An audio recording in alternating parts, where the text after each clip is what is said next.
કોઈ સામાન્ય યજ્ઞ નહીં, મહાન યજ્ઞ. કેવા મહાન યજ્ઞ?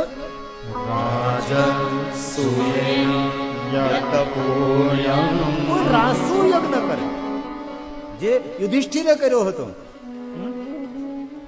મોટા મોટા રાજા મહારાજાઓ જે મોટા મોટા યજ્ઞો કર્યા હતા, અને મહાન યજ્ઞ કરવાનું જે ફળ મળે એ આ મહાદેવની કથા સાંભળવા માત્રથી પ્રાપ્ત થાય.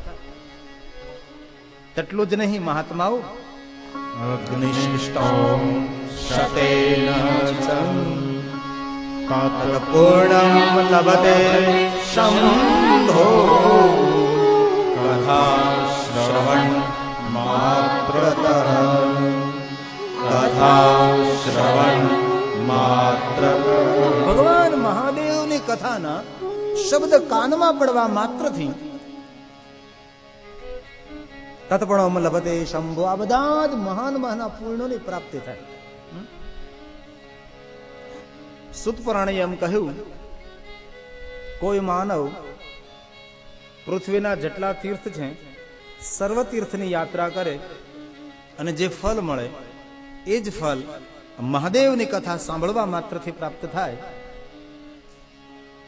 તેટલું જ નહીં, ભુવનના જેટલા દેવતાઓ છે અને જેટલી દેવી છે એ સર્વ દેવી દેવતાઓને એક સાથે પૂજન કરવાનું ફળ મળે એ જ ફળ આ મહાદેવની કથા સાંભળવા માત્રથી પ્રાપ્ત થાય છે. તેટલું જ નહીં મહાત્માઓ, જે માનવ ભગવાન મહાદેવની કથા સાંભળે છે તે માનવનું દર્શન કરવા માત્રથી આ જગતના સર્વ તીર્થની યાત્રાનું ફળ મળે છે. એ મહાત્માઓ, જે કોઈ માનવ ભગવાન મહાદેવની કથા સાંભળે છે તે માનવ આ જગતના સર્વ તીર્થોનું સ્વરૂપ છે. પછી કોઈ પણ જાતિનો હોય, કોઈ પણ જ્ઞાતિનો હોય, કોઈ પણ વર્ણનો હોય, કોઈ પણ દેશનો હોય, જે માનવ ભગવાન મહાદેવની કથા સાંભળે છે તેને સર્વ તીર્થોના સ્વરૂપ કહ્યા છે. તેટલું જ નહીં, ભગવાન વ્યાસે તો આગળ કહ્યું છે કે જે કોઈ ભગવાન મહાદેવની કથા સાંભળે છે એ મહાદેવના સ્વરૂપ છે. મહાત્માઓ બોલ્યા છે, યે શૃણવન્તિ મુને સેવા પુરાણ શાસ્ત્ર ઉત્તમમ તે મનુષ્યાન મંતવ્યા રુદ્રા એવ ન સંશય. इसमें कोई संशय नहीं. તે મનુષ્યના મંતવ્ય, મહાપુરુષોનું મંતવ્ય છે કે જે કોઈ મહાદેવની કથા સાંભળે રુદ્ર એવ ન સંશય, એ સાક્ષાત મહાદેવના સ્વરૂપ છે. કથામાં બેઠા હોય એ શંકર ભગવાનના સ્વરૂપ છે એવું ભગવાને કહ્યું. આ નક્કી આપણે કરવાનું રહ્યું. ખરેખર આપણે કથા મંડપમાં બેઠા જ્યારે ભગવાનના સ્વરૂપ છીએ એ આપણે જાતને આપણે પ્રશ્ન કરવાનો રહ્યો. બાકી વ્યાસે તો કહી દીધું કે જે કોઈ ભગવાન મહાદેવની કથા મંડપમાં છે એ શંકર ભગવાનના સ્વરૂપ છે. તો કથા મંડપમાં કેવી રીતે બેસવું જોઈએ? જેવી રીતે શંકર ભગવાન બેસે તેવી રીતે. આ 3 કલાકની સાધના છે, આ એક ઉપાસના છે. કથા એ કોઈ વાર્તા નથી, કથા એ કોઈ પ્રવચન નથી. કથા એ જ ભગવાનનું વાંગમય સ્વરૂપ છે.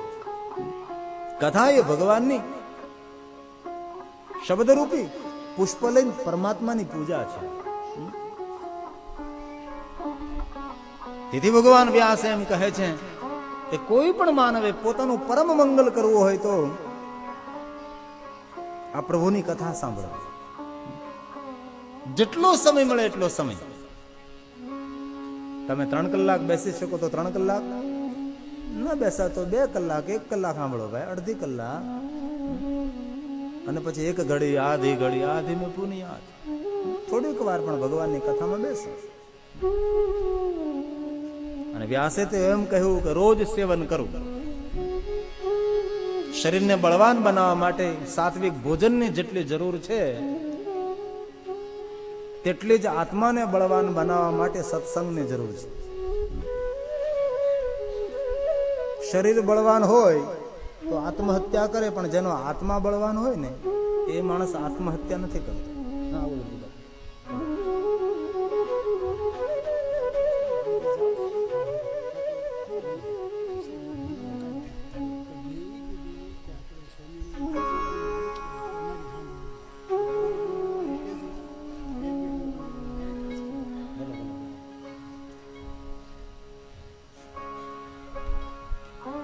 સદા સેવ્યા સદા સેવ્યા સદા સેવ્યા વિશેષતા એત શિવ મહાપણસ કથા પરમ પાવન.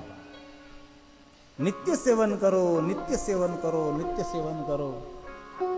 જેટલો સમય મળે એટલો સમય સેવન કરો. વીરજી બાપાને કઈક પગમાં લાગ્યું છે એટલે ઘરે જાય છે, એટલે રજા લેવા માટે આવ્યા છે. એમની મહાનતા છે.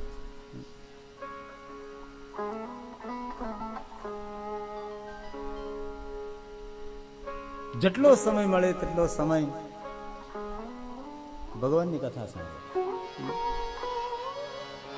આત્મકલ્યાણ માટે, જગત કલ્યાણ માટે કથા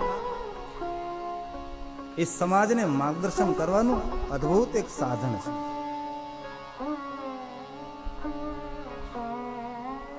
થોડીક વાર મંગલ ભવન.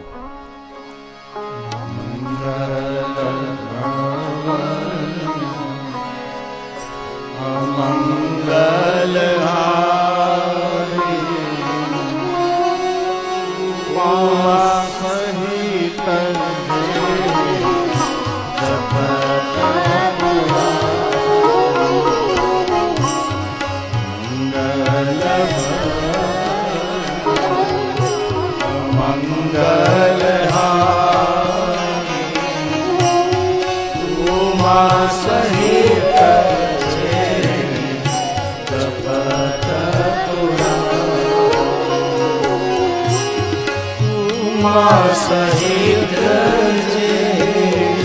જપત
કથા સાંભળનારનો મહિમા કહેતા હવે સુત પુરાણજી ભગવાન મહાદેવની કથાનો પ્રારંભ કરે છે. અને ભગવાન મહાદેવની કથાનો પ્રારંભ કરે છે એ પહેલા મહાદેવના વાંગમય સ્વરૂપ શિવ મહાપણને પગે લાગે છે. અને જે માનવ ભાવથી ભક્તિથી શિવ મહાપણને પ્રણામ કરે છે, શિવ મહાપણને વંદન કરે, તેના જીવનની વેદનાઓ જતી રહે છે. આવો ભેગા મળી આ વર્ષના પ્રારંભમાં પ્રતાપભાઈ દ્વારા આયોજિત શિવ મહાપણ કથા અને આપણે સૌ ભેગા મળીને ભગવાનના વાંગમય સ્વરૂપ શિવ મહાપણને વંદન કરીએ.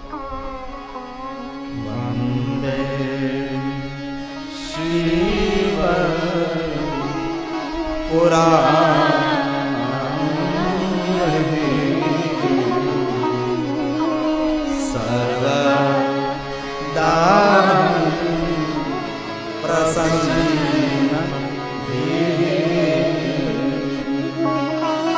શિવ પ્રસન્નતા યાયાત પ્રત્યા સ્વપદયો રતિ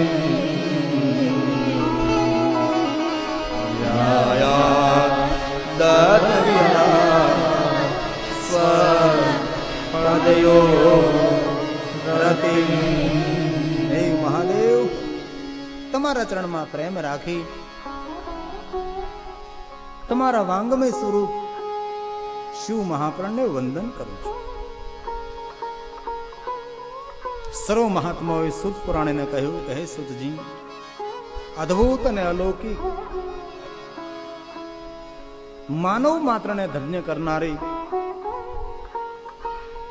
ભગવાન મહાદેવની કૃપા પ્રસાદ સ્વરૂપ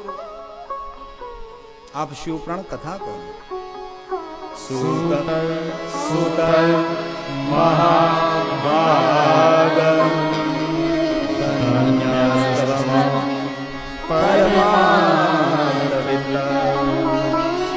અદ્ભુતં કથા શ્રાવિકા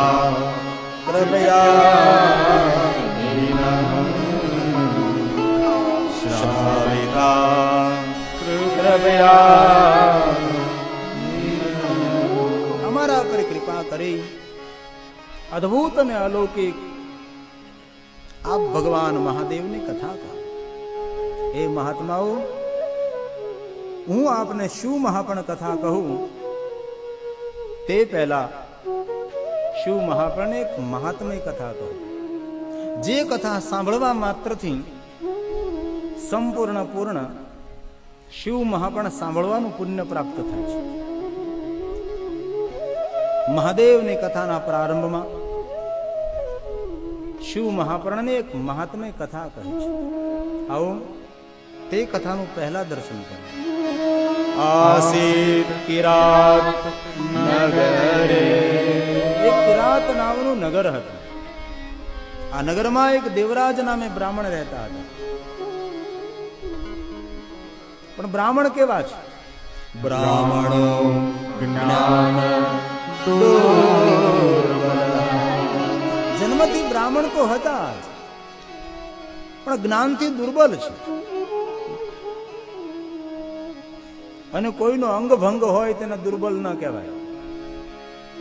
આપણા મહાત્માઓ એમ કહે છે કે જેમની પાસે જ્ઞાન નથી, જેમની પાસે વિદ્યા નથી, એ જ દુર્બલ છે. બ્રાહ્મણો જ્ઞાન દુર્બલ. જ્ઞાન એ પવિત્ર જીવન જીવવાનો એક માર્ગ છે.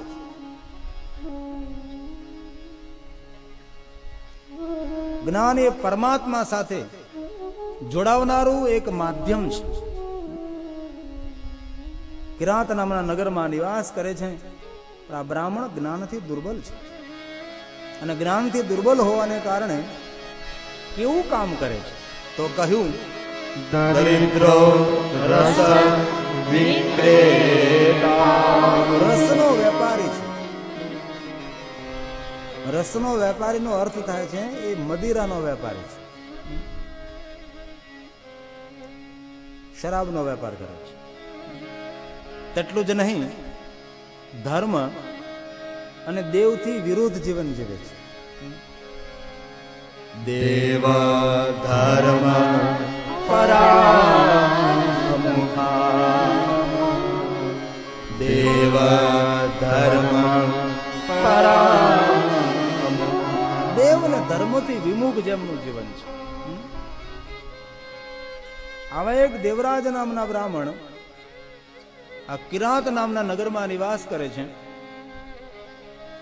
પોતાના વૃદ્ધ માતા પિતા છે. પોતાના પુત્રથી ચિંતિત છે.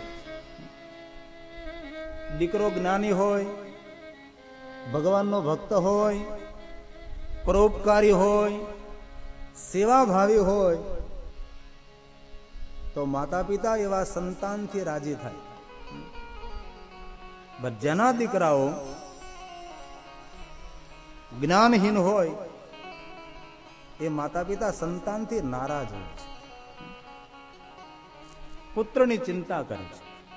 વૃદ્ધ છે પણ ભગવાન મહાદેવના પરમ ભક્ત છે, પણ દેવરાજ નામનો તેમનો પુત્ર છે એ દેવના ધર્મથી વિમુખ છે. ભગવાન વ્યાસે કહ્યું કે પુત્રની ચિંતામાં આ દેવરાજના વૃદ્ધ માતા પિતાનું મૃત્યુ થાય છે.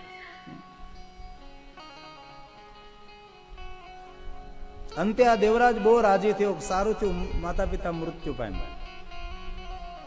ભગવાન વ્યાસે તો શબ્દ મર્યાદા રાખ્યા વગર વર્ણન કર્યું છે કે આ દેવરાજ નામના બ્રાહ્મણ કેવા કેવા અધર્મના કામ કરતા હતા. પણ એ બધું વર્ણન આપણે નથી કરવું. જેટલા કહી શકાય ને કરી શકાય તેટલા બધા જ પાપ કર્મ આ દેવરાજ નામના બ્રાહ્મણ કરતા હતા.